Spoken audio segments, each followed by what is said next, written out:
Muy buenas tardes, tengan todos ustedes. Es un gusto continuar con el Congreso Internacional de Derecho Ambiental en homenaje al doctor Néstor Cafferata en su cuarta jornada. Ya estuvo en la inauguración el doctor Ricardo Lorenzetti, el segundo día Néstor Cafferata, Enrique Müller el tercer día, y hoy nos acompaña una extraordinaria jurista, experta en derecho ambiental, la doctora Claudia de Wind, de República Dominicana. Doctora, qué gusto que esté en la Academia Mexicana de Derecho en este homenaje tan importante por motivo de la trayectoria de nuestro amigo común Néstor Cafferata. Muchísimas gracias por la invitación, es un placer acompañarles. Gracias. Pues le comentamos que por reunión plenaria nos hemos nombrado como miembros honorarios de la Academia, los que nos da mucho orgullo. La doctora Claudia de Wind es abogada internacional de la República Dominicana, directora ejecutiva del Instituto Interamericano de Justicia y Sostenibilidad, graduada de la Universidad Iberoamericana, doctora en Derecho, con una maestría en Estudios Jurídicos Internacionales de la Escuela de Derecho, profesora de Derecho Ambiental Internacional en reconocidas facultades de Derecho, academias judiciales y del Ministerio Público. Está a cargo de la Cátedra de Derechos Humanos y Medio Ambiente. Es investigadora aliada del Centro de Estudios Constitucionales de la Suprema Corte de Justicia de la Nación de México, de la Corte Mexicana, miembro de la directiva de Comisión Mundial de Derecho Ambiental de la Unión Internacional para la Conservación de la Naturaleza. Es asesora para foros internacionales de políticas de alto nivel y en diferentes entidades y comités del Sistema de Naciones Unidas. Sirvió durante casi 2 décadas en la Organización de Estados Americanos, asesorando numerosos procesos políticos y de negociación en el ámbito multilateral y hemisférico, y haciendo contribuciones significativas a la legislación ambiental, la aplicación, el cumplimiento y a la jurisprudencia en América Latina y el Caribe. Es una función súper importante. Y nuevo miembro honorario de la Academia Mexicana de Derecho, Juan Velázquez, un privilegio tenerla aquí como parte de la Academia, como miembro honoraria, como parte de este importante congreso y del homenaje a nuestro amigo Néstor Cafferata. Hoy la doctora Claudia de Wind disertará en relación al tema justicia ambiental y climática, y empezamos, doctora, con la disertación, preguntarle cómo afecta el cambio climático a los países de la región y cuáles son las injusticias. Bueno, muchísimas gracias, Jesús. Nuevamente es un privilegio. Yo creo que quisiera primero empezar por el gran honor de estar aquí acompañándolos y celebrando a nuestro amigo Néstor Cafferata. El profesor Cafferata no solamente es una persona reconocida a nivel internacional y en su país por los aportes que ha hecho al derecho ambiental y a la justicia ambiental particular, sino que Néstor tiene un don, un regalo maravilloso, y es que es un ser humano excepcional, y además de eso es la persona más desinteresada que conozco en cuanto a compartir su conocimiento en el tema del derecho ambiental. Entonces, el legado de Néstor nos va a acompañar por muchas generaciones por venir. Entonces, no quería perder la oportunidad de decir que si Néstor estuviera aquí, estuviera compartiendo sobre el tema y sobre la pregunta que me acaba de hacer, y estuviéramos en plena... Así que felicitaciones a Néstor y a la Academia, que al mismo tiempo se honra y se distingue homenajeando a quien homenaje verdaderamente merece. Entonces, pasando al tema y a su pregunta de cuáles son las injusticias. Bueno, la primera injusticia que yo diría que hay en materia climática en América Latina y el Caribe es que, si bien tenemos una región que es sumamente rica en recursos naturales, en biodiversidad, por ejemplo, tenemos 7 de los países más megadiversos que hay en el mundo, al mismo tiempo somos la región más desigual. El acceso a esos recursos por parte de nuestra gente no es equitativo. Por otro lado, la región contribuye a menos de un 25% de las emisiones globales de gases de efecto invernadero, y de ese 25%, un 15% son de un solo país, de todo el hemisferio, ¿no? Entonces, sufrimos grandemente lo que son los impactos del cambio climático, tanto en los ecosistemas, en los recursos hídricos, eventos extremos que hoy en día estamos viendo mayores huracanes, por ejemplo, y cuando digo mayores me refiero a mayor frecuencia y a mayor intensidad de este tipo de eventos extremos, deslieves como el que tuvimos recientemente en el Ecuador, entre otros fenómenos, y todo eso tiene un impacto en el goce de los derechos humanos de los pueblos y de la gente de las Américas. Nos impacta desproporcionalmente porque los ciudadanos de la región no son responsables por lo que está pasando en cuanto al cambio climático, pero sufren en mayor medida, mayor impacto, mayor magnitud y ahora con mayor frecuencia los impactos del cambio climático. Entonces las asimetrías son grandes. Muchas gracias, doctora. ¿Cuáles son los desafíos en el abordaje del cambio climático desde la perspectiva de transición justa? Bueno, precisamente los desafíos empiezan por ahí, con las asimetrías, porque las respuestas que la comunidad internacional y que el sistema de gobernanza internacional ha encontrado no ha logrado capturar esas asimetrías y responder a las necesidades de los grupos que se encuentran en situación de vulnerabilidad. Y cuando digo situación de vulnerabilidad, no me refiero únicamente a la vulnerabilidad intrínseca por alguna condición en particular de los seres humanos o de algún grupo en una situación geográfica específica. Me refiero también a vulnerabilidad por exposición al cambio climático, relacionada también a ese riesgo intrínseco que algunos grupos humanos en nuestra región tienen. Entonces,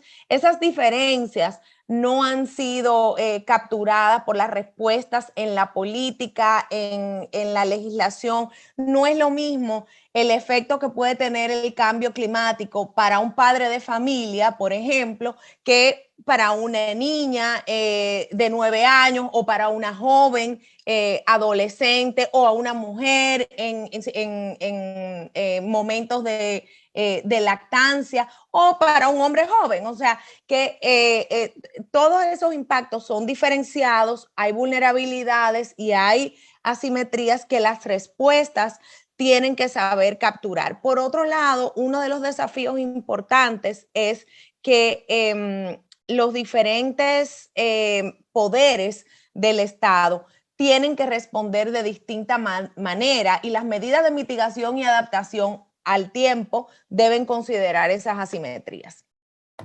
Gracias. ¿Cómo están, doctora Claudia Ewing, aportando los poderes judiciales al abordaje del cambio climático? Un aspecto sumamente importante, este desarrollo pretoriano. Bueno, en primer punto, yo creo que los poderes judiciales han contribuido de una manera significativa a la justicia climática.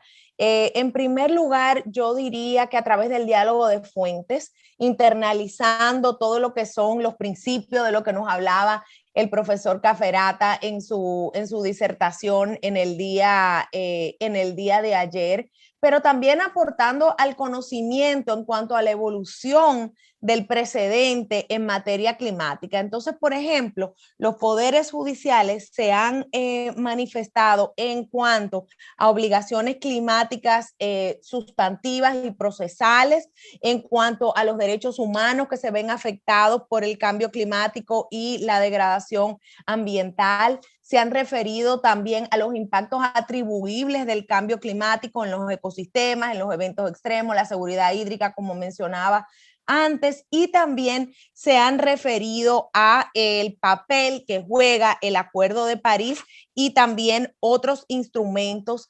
internacionales aplicables en esta materia. Otra cuestión interesante que nos dicen los holdings o la línea jurisprudencial desde Canadá a Patagonia, y también, por supuesto, desde otras regiones del mundo. No quiero hablar solamente de la nuestra, aunque es la que más me apasiona y con la que más cercanía tengo. pero esos precedentes, la línea jurisprudencial nos ha venido diciendo que hay vínculos entre la mitigación climática y la adaptación con la salud humana y el cumplimiento por parte de los gobiernos o de los estados en el marco del Acuerdo de París, que los límites de la justiciabilidad tienen que ser explorados y que debemos seguir el principio de no causar daño a otras personas ni tampoco a otros países vecinos. También los poderes judiciales nos han dicho que tal vez los emprendimientos que tienen que ver con la explotación de carbono a cielo abierto están en el lugar equivocado y en el tiempo equivocado, porque los desarrollos que apuntan a promover combustibles fósiles no necesariamente son compatibles con los objetivos del Acuerdo de París. También la justicia nos ha dicho que la pandemia no es una excusa para bajar el estándar en la aplicación y el cumplimiento ambiental, y nos han dicho que tenemos que escuchar a los jóvenes y a los niños en el marco de el principio de la equidad intergeneracional, que ellos tienen derecho a vivir en un futuro sin ansiedad física, ansiedad mental, y que también tienen un derecho a ejercitarse, a vivir en el aire libre. Entonces, básicamente, ya deberíamos saber de estos mensajes que nos ha mandado la justicia, que tenemos un deber intergeneracional en cuanto al respeto a la equidad, al derecho a la cultura, al mejor interés de la niñez, y que los países tienen un presupuesto de carbono al cual deben ceñirse y deben de adherirse. Entonces, en general, yo creo que el legado de la justicia, y esto es en gran parte algo que el profesor Cafferata también ha trabajado, se ha centrado en darle significado a este concepto de lo que es la justicia climática, el derecho de vivir en un planeta donde el sistema climático está libre de interferencias del ser humano que sean peligrosas para nosotros mismos, pero también para el ecosistema de una manera integral, y en el que las cargas y los beneficios del ambiente puedan ser distribuidos equitativamente.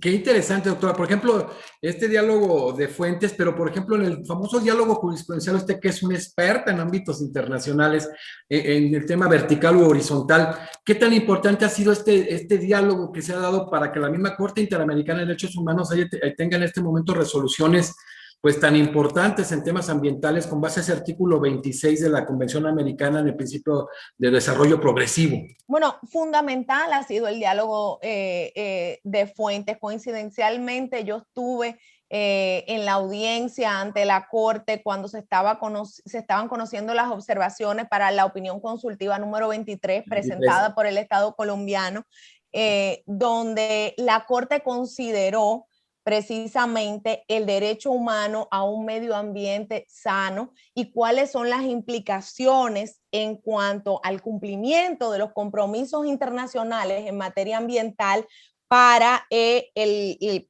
valga la redundancia, el cumplimiento de los compromisos en la Convención Americana en cuanto a los derechos humanos. Y en esa línea se determinó que el derecho a un medio ambiente sano es un derecho autónomo, y que los principios que ya han sido establecidos y que han sido internalizados a través del derecho internacional, como el principio precautorio, lo que tiene que ver con el principio 10, los derechos de acceso, son todos principios fundamentales para el desarrollo sostenible y para esa progresividad que tú bien mencionabas, Jesús, y esto ha aportado a la justiciabilidad del derecho a un medio ambiente sano. A partir de esa opinión consultiva 23 se abrió la puerta para que pueda la Corte conocer casos con relación al derecho a un medio ambiente sano, con relación al cambio climático en sus funciones contenciosas. Gracias, doctora. Ha habido muchas resoluciones, hoy casos, sentencias de la Corte, en el caso de la Cajana, del último en contra Argentina, pero esa opinión consultiva es sumamente importante, es oral. Y hoy en día se sigue en el debate si es vinculante una opinión consultiva, ¿no? Cuando la misma Corte ha decantado. Qué importante es que se tenga la referencia y que verdaderamente se vincule con relación a esta opinión consultiva tan importante en la materia. Bueno, yo creo que hay dos cuestiones aquí. Las opiniones consultivas son eso, opiniones consultivas. Nos guían. Ayer yo escuchaba la disertación de Néstor y me tengo que referir porque de nuevo es nuestro gran maestro en el derecho ambiental y a quien estamos homenajeando aquí, y él decía que los valores nos llevan de la mano y que por otro lado los principios nos guían. Entonces la opinión consultiva precisamente es la forma y es la facultad que tiene la Corte de sentar lineamientos, sentar principios y sentar una guía que refleje esos valores comunes que hay detrás. Entonces, ¿es vinculante o no es vinculante? Es consultiva. Entonces, es una guía. Pero a partir de ahí, cuando la Corte se pronuncia, tenemos que tener en cuenta el valor que también tiene la costumbre en el derecho internacional. La costumbre hace derecho. Estas cuestiones van pasando a ser precedente y cada país que es miembro del sistema le da un valor distinto a la jurisprudencia de la Corte y lo que emana del sistema. En el caso de México, por ejemplo, después de la reforma de derechos humanos, tenemos una resolución de la Corte que hace las decisiones de la Corte Suprema, que hace las decisiones de la Corte Interamericana vinculantes o que tengan un carácter mucho más fuerte para México, sin importar quiénes sean las partes. Entonces, eso va permeando a la justicia en los países y sobre todo lo hemos estado viendo en materia climática, en los impactos que tienen que ver con la seguridad hídrica, donde los poderes judiciales han ido considerando el papel que tiene el ciclo hidrológico, el ciclo de los ecosistemas en garantizar los derechos humanos y el derecho humano a un medio ambiente sano, en particular en el contexto de la crisis climática, por supuesto.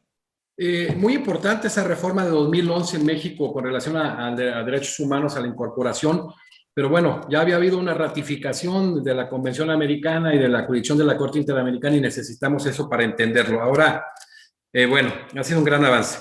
Doctora, ¿cómo debería ser la respuesta precisamente ahora que ha abordado todos estos temas al desafío climático? Bueno, esa es una pregunta sumamente compleja, pero también muy, muy interesante y que me da la oportunidad de decir que tenemos que poner nuestras democracias a trabajar. Y cuando digo tenemos, lo que quiero decir es que esto es un problema compartido, no es un problema que es un problema del Estado, es un problema que es de la ciudadanía, es una crisis que afecta al sector privado también. Hemos visto, por ejemplo, cuando tenemos estos eventos extremos, cómo suben los precios de los combustibles, cómo se afectan las cadenas de los suministros. O sea, esto es algo que al final del día nos está afectando a todos y todos somos parte del Estado social y democrático del derecho. Entonces, por ejemplo, el convenio marco de cambio climático establece obligaciones de las partes en cuanto al acceso a la información y establece también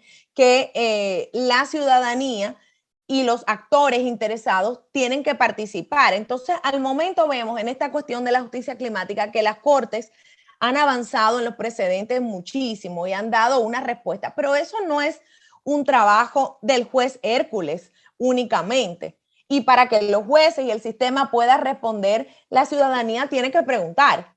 Tenemos que llevarle el caso a la corte para que los parlamentos o nuestros legisladores puedan trabajar en las reformas jurídicas que se necesitan para responder al desafío climático. Tienen que escuchar a sus constituyentes también y cómo esas asimetrías que mencionaba al principio de nuestra conversación les están afectando. El Ejecutivo en su labor de fiscalización también tiene un sinnúmero de responsabilidades. El sector privado, por otro lado, yo creo que hay una tendencia desde el activismo verde a ver al sector privado como un enemigo, cuando realmente el sector privado tiene el capital, tiene el interés de que estas situaciones no sigan afectando la prosperidad económica y puede ser un gran aliado. Entonces tenemos que poner a nuestras democracias a funcionar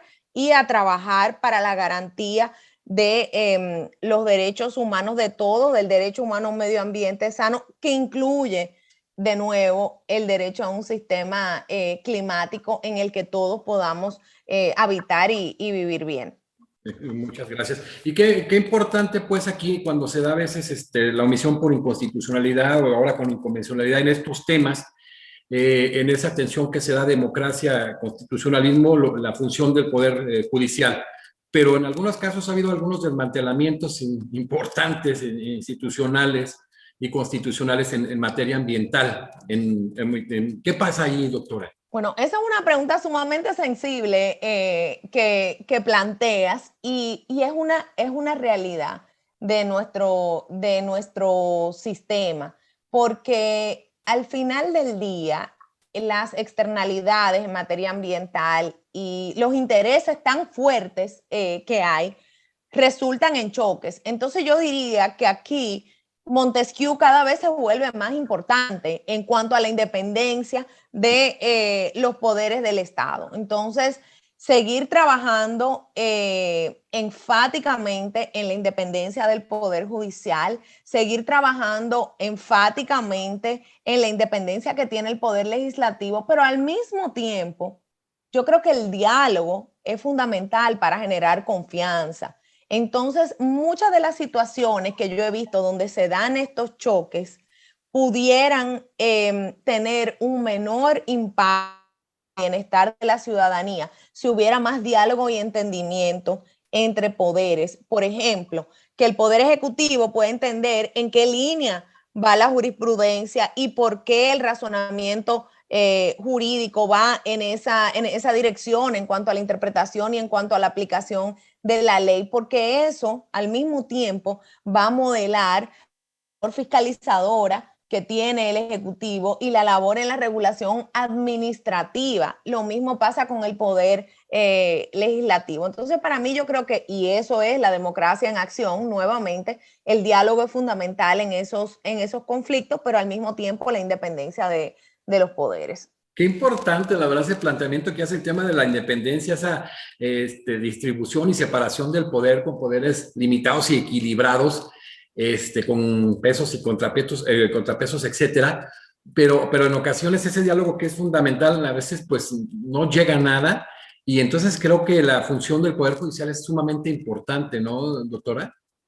Sumamente importante y es un trabajo muy difícil porque no hay figura más solitaria que un juez cuando tiene un caso en estos temas. Y en particular, o sea, imagínate que en materia ambiental los casos son complejos, en materia climática son aún mucho más complejos. Se supone que el juez es el perito de los peritos, por un lado, pero por otro lado, esto es una rama especializada del derecho de donde, como dice Lorenzetti, es una fiesta donde están todos invitados, donde hay que poder entender la ciencia, se necesita el auxilio de las ciencias duras, de las ciencias más líquidas, de la tecnología, para todo el tema de la evidencia, la ponderación, la carga de la prueba. Entonces ahí la independencia del Poder Judicial, por un lado, es fundamental, pero también el juez tiene que poder asegurarse de que cuenta con las herramientas y que tiene el conocimiento especializado para poder dirimir los conflictos que se presentan en este tipo de casos y en este tipo de cuestión. Y siempre va a haber algún interés sacrificado. No podemos olvidar que la justicia no es un remedio ni una solución perfecta. Es un remedio imperfecto. Siempre va a haber algo y los jueces, una de las cuestiones que están empezando a trabajar es en el enfoque de problemas, donde analizan las diferentes variables, analizan los diferentes problemas que se presentan en un caso y buscan ese balance que viene dado del principio de la sostenibilidad, como fue establecido desde un principio por la Corte Internacional de Justicia hace muchos años, en este caso de la construcción de una represa hidroeléctrica en Europa. Y buscan ese balance intrageneracional e intergeneracional también entre actores en diferentes situaciones, en diferentes planos, condiciones económicas, geográficas, etcétera, porque es la única manera de no ver las cuestiones con ese enfoque de un ganador y un perdedor, ¿no? Muy importante, qué planteamiento tan importante. Vamos, y para cerrar, doctora Claudia de Wind, ¿qué papel juegan? Ya van, son algunas cosas importantes en el tema, pues, de la democracia, las democracias, y cómo pueden estas contribuir a la justicia climática. Bueno, aquí yo lo que te podría decir es que la democracia es fundamental, porque sin democracia no tenemos Estado de Derecho, sin Estado de Derecho no hay respeto a esas instancias, a esa división de poderes que tenemos, pero también al papel que tiene cada uno dentro de la sociedad. Entonces, en este sentido, yo diría que la democracia tiene un papel central en que pueda haber diálogo. La democracia promueve la buena gestión ambiental. Con la democracia podemos lograr que estos acuerdos internacionales en materia ambiental y en materia climática puedan aplicarse de una manera efectiva. Y la democracia está íntimamente relacionada a los derechos humanos y a las personas. Y yo no quiero ser o sonar cliché al hablar de democracia, porque a veces puede sonar muy idealista y no es una panacea realmente. La democracia es un trabajo duro. Hay una activista ambiental, Wangari Maathai, que en África, que respeto y admiro mucho. Y una de las cosas que ella mencionó o que ella dijo, es que los derechos humanos no son algo que te sirven en un banquete, en una mesa para que los disfrutes. Son cosas por las que tenemos que trabajar fuertemente para hacerlas realidad. Y donde hay derechos también hay obligaciones. Y dentro de la democracia, todas esas obligaciones de los diferentes actores hacen sentido. Doctora, qué importante en el tema de la democracia es precisamente la efectividad de los derechos humanos. Ya hablamos del tema de la justicia constitucional, todas estas vías de acceso. ¿Qué tan importantes son los mecanismos de control constitucional para que el ciudadano pueda accionarlos, evidentemente, y lograr esa efectividad? Los mecanismos de control constitucional son fundamentales porque esas son las vías que tiene la ciudadanía. Hoy en día, uno de los problemas fundamentales que sufre nuestra sociedad es primero la crisis de la verdad y la crisis de la información. Estamos en esta era tecnológica, esta era líquida, por decirle de una forma, donde todo fluye, estamos todos inundados de información. Entonces la ciudadanía ha ido a una tendencia donde todas las problemáticas, incluyendo la problemática climática y ambiental, se ventilan en las redes sociales, por ejemplo. Y yo creo que las redes sociales tienen su rol, pero los mecanismos de control de la constitucionalidad y los mecanismos institucionales que existen en el Estado democrático del derecho son la vía correcta para atender todas estas preocupaciones. No digo que es fácil, porque todos los estados y todas las instituciones en nuestra región, y lo digo a ciencia cierta, sin excepción, tienen desafíos. Y desafíos que se hacen más grandes por las asimetrías y las vulnerabilidades que tenemos en la región. Pero si no los usamos, ¿cómo los vamos a fortalecer? Pues muchísimas gracias, doctora. Cerramos, ¿no? Muy claro, muy preciso. Un gran desafío, ¿no? Reiterando el tema del derecho ambiental, el tema de la justicia ambiental, es un desafío enorme, más con lo que hemos vivido. Es un gran desafío. ¿Qué posibilidades hay? Las formas ya más o menos usted nos comentó, de una manera muy precisa más bien, de poder afrontarlo, pero ¿cómo son las perspectivas en el tema a futuro? Bueno, muchísimas gracias por esa pregunta y me encanta que podamos cerrar con optimismo. Yo soy una optimista realista y aquí te voy a decir que lo primero es que No somos marcianos, somos humanos. Este es el único planeta que tenemos, así que tenemos que resolverlo y lo vamos a resolver. Y las formas de hacerlo y lo que se ve en el panorama es una gran energía desde la juventud. Yo nunca había visto a los jóvenes más involucrados, más entusiasmados con esta temática, con propuestas claras y concretas de lo que quieren ver. Es un momento donde se está viviendo una revolución en cuanto a la innovación para la cuestión climática. Por ejemplo, tenemos el compromiso del metano que salió de la COP26, y así como ese, un número de movimientos y de esfuerzos que, si bien no son el multilateralismo a su máximo esplendor, son acciones que a nivel bilateral, a nivel regional, están moviendo la balanza. Entonces, yo creo que tenemos que capitalizar en ese momento y en esa energía y en esa iniciativa para seguir. En este momento hay un gran debate en varios de nuestros países en el tema del uso de las energías. Un diálogo a veces muy cortado. Usted ha hablado de este tema, de ponderar el diálogo, que es sumamente importante. Entonces, en este tema de uso de energías, ¿qué podemos concluir? Miren, el tema de la energía es fundamental porque tiene que haber una transición justa precisamente hacia fuentes de energía que sean menos contaminantes que las que estamos utilizando hoy en día. La justicia se ha pronunciado sobre estos temas. Tenemos insumos de sectores que son contaminantes, que son necesarios para desarrollar las energías limpias. Entonces, la discusión y en particular las políticas nacionales de los países y cómo se cumplen los objetivos en los INDC con relación a la matriz energética de cada país van a ser fundamentales, pero también para nuestra región es importante mantener en el norte, sin ánimo de generar conflicto, pero la responsabilidad común, pero diferenciada. Tiene que haber financiamiento y tiene que haber cooperación para que esa transición energética pueda darse y que sea una transición energética que sea justa. No, muchas gracias. Es que de veras este campo de la justicia ambiental y climática es tan amplio que nos podríamos llevar días. La volveremos a invitar, doctora. De verdad nos dejó un gran sabor de boca en un homenaje para alguien que queremos tanto, un amigo común como lo es Néstor Caferata. Yo creo que van a quedar muchas cosas pendientes, se vienen un sinnúmero de preguntas y veremos sus tiempos para que pueda estar de nuevo con nosotros en el cierre.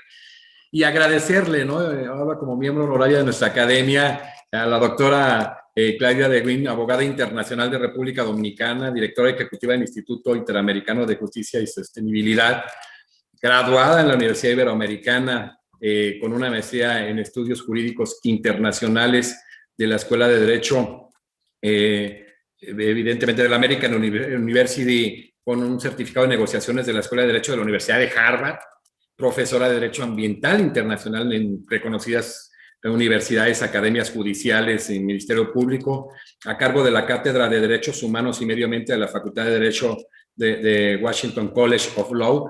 No, hombre, un sinnúmero de cosas. Es un lujo como cada uno de los expositores que hemos tenido en la academia, que siempre hemos buscado tener en cada área de expertise a la gente más brillante. De verdad, doctora Claudia de Guin, ha sido riquísimo tenerla aquí, maravilloso. Qué gusto tenerla aquí con nosotros y bueno, con el compromiso de volverla a tener. Bueno, muchísimas gracias. Un placer, muy honrada de compartir esta alfombra roja de celebridades del derecho ambiental internacional para honrar al profesor Caferata, que es un homenaje más que merecido y que, como decía al principio, también enaltece a la Academia Mexicana. Oiga, doctora, aparte de lo que ha aportado al desarrollo del derecho ambiental el doctor Caferata en el ámbito pretoriano, doctrinal, etcétera, el ser humano, ¿no? ¿Quién es Néstor Caferata, el ser humano? Un amigo. Eso es lo primero que debo decir. Néstor es una persona sensible, es una persona humilde, es una persona que siente y es solidario con el prójimo y con quien tiene al lado. Néstor siempre tiene una sonrisa ante la adversidad y siempre está dispuesto a ayudar y a colaborar y a compartir lo que él sabe, lo que él tiene y lo que él es con todo lo que lo rodean y aquellos que muestran una inquietud por resolver esta problemática que nos preocupa a todos a nivel regional y a nivel mundial. Pues muchísimas gracias. Despedimos hoy en el cierre de la conferencia a la doctora Claudia de Win, representando a República Dominicana, un país extraordinario, hermoso, que bueno, ha estado con un bagaje internacional muy importante. Reitero, muchísimas gracias, doctora Claudia. Claudia, gracias por haber estado hoy en este momento en el homenaje tan importante para nuestro amigo Néstor Caferata, que qué bueno que nos podamos convocar a grandes juristas en el área del derecho ambiental, que reconozcamos las trayectorias destacadas, que todos las tienen, y que vivamos ese compromiso, ¿no?, de hacer justicia en el seno interno del jurista. Muchísimas gracias, doctora. Muchísimas gracias a ti. Buenas tardes. Buenas tardes. Pues bueno, despedimos a la doctora Claudia de Win y continuamos en la siguiente conferencia el día de mañana. Gracias.